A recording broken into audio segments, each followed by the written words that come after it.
आज आपण जानाई मळाई देवीचं दर्शन करण्यासाठी राजाळे या गावी आलेलो आहोत। तर हे आहे जानाई मळाईचं मंदिर राजाळे या ठिकाणचं। तर आपण पाहू शकतो आहे जुन्या काळातील दीपस्तंभ आहे तिथं, हे 2 दीपस्तंभ, त्यानंतर हे प्रवेशद्वार आहे। तर आपण आतमध्ये जाऊन पाहूया की कशा पद्धतीनं मंदिर आहे। इथं पहा, जानाई मळाईच्या मंदिराच्या पायथ्याशी गोविंद सुपेकर यांची समाधी स्थळ आहे। तर याचं पुन्हा सुशोभीकरण करण्यात आलेलं आहे। तर अशा पद्धतीने हे मंदिर आहे। अतिशय जुन्या काळातील दगडी बांधकामाचं मंदिर आहे। अतिशय चांगलं बांधकाम हे जुन्या काळातील आहे, आपल्याला इथं पाहायला भेटतं। राजाळे गावातील अतिशय चांगलं मंदिर इथं आहे। पायऱ्या आहेत, संपूर्ण दगडाच्या ह्या पायऱ्या आहेत। दगडाच्या पायऱ्या बघा, अतिशय मजबूत दगडाच्या पायऱ्या, आणि या पायऱ्यावरती जाऊन आपण मंदिरामध्ये प्रवेश करीत आहोत।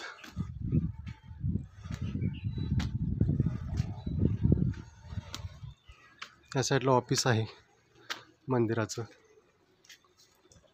अतिशय सुरेख असं मंदिर।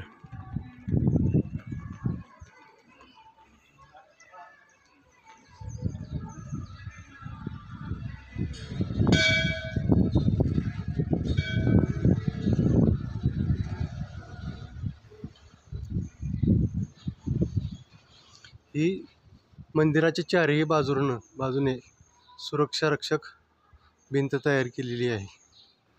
चांगली भिंत आहे। जानाई मंदिर राजाळे। तर मगाशी मी बोललो होतो की जानाई मळाई मंदिर, परंतु फक्त जानाई देवीचं मंदिर आहे। खूप नक्षीचं चांगलं बांधकाम। आपण आतमध्ये प्रवेश करून पाहूया की कशा पद्धतीनं मंदिराचं बांधकाम असेल, नक्षीकाम असेल, कशा पद्धतीने केलेलं आहे, आणि आपण दर्शनही घेऊया देवीचं।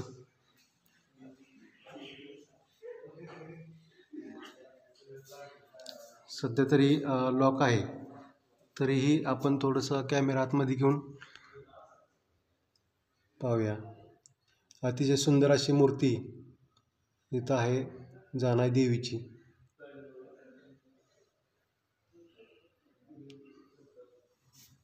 खूप सुंदर मंदिर जानाई देवीचं आहे राजाळे या ठिकाणचं।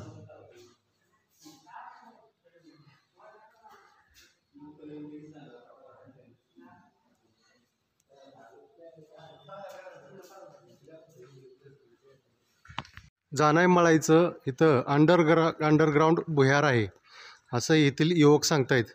तर हे जे भुयार आहे हे पहा, इथं दगडाने बंद केलेलं आहे।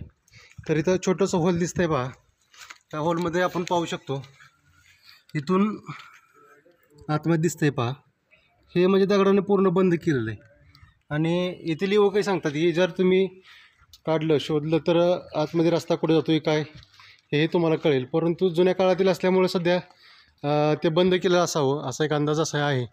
काय कारणास्तव त्यांनी बंद केलं असेल, परंतु इथून खाली भुयार जातं हेही आपल्याला येथील नागरिकांनी सांगितलं। आणि खूप मोठं मंदिर जानाई देवीचं आज राजाळे या गावामध्ये आहे। आणि आपण पाहतोय इथं या मंदिरामध्ये खूप मोठी पंचक्रोशीतील लग्न सोहळा होत असतोय, आणि अनेक लोक या लग्न सोहळ्याचा लाभ घेतात आणि इथं येत असतात आणि देवीचं दर्शन घेतात। आणि नवसाला पावणारी देवी ही जानाई देवी आहे। नक्कीच आम्ही यापूर्वी अनेक वेळा इथं आलो, आणि ह्या जानाई मंदिराच्या लग्न सोहळा म्हणजे निंबाळकर घराण्याची ही कुलदेवी असल्यामुळं इथं ज्यावेळेस कार्यक्रम असतो त्यावेळेस निंबाळकर घराण्यातील सर्व लोक इथं या देवीच्या दर्शनासाठी येत असतात। जानाई देवीच्या आंघोळीचा हा बारव आहे बघा, अतिशय जुन्या पद्धतीला हा बारव म्हणजे विहीर आपण म्हणतो। तर खूप मोठा आणि बारव आणि चांगले दगडी बांधकामामध्ये केलेला हा बारव आहे चांगला, बरोबर। हा दुसरा बारव आहे, म्हणजे देवीच्या पिण्याच्या पाण्याचा बारव असा इथं नागरिक म्हणतात। म्हणजे खूप दगडी बांधकामामधील हा बारव। तर इथं देवीच्या पिण्याच्या पाण्याची सोय केली जायची, बरोबर। हा पहिला इकडचा जो आहे तो आंघोळीचा बारव आहे, देवीच्या आंघोळीचा. आणि हा दुसरा जो बाहेर बारव आहे गावाला पाणी जातं. तो देवीच्या पिण्याच्या पाण्याचा. याच बारवमधून संपूर्ण गावाला पिण्याच्या पाण्याची सोय होत असते. आणि अतिशय चांगलं पाणीसुद्धा विहिरीला असल्यामुळं नक्कीच गावाला या पिण्याच्या पाण्याचा फायदा होतोय. जुन्या काळातील हा सागवानी दरवाजा आहे आणि संपूर्ण सागवान या लाकडापासून बनवलेला दरवाजा. साधारणपणे उंची अंदाजे 12 फूट असावी या दरवाजाची. आणि रुंदी दोन्ही दरवाजे मिळून एक अंदाजे 8 फूट किंवा 7 ते 8 फूट असेल. अतिशय चांगलं दरवाजा इथं आहे बघा.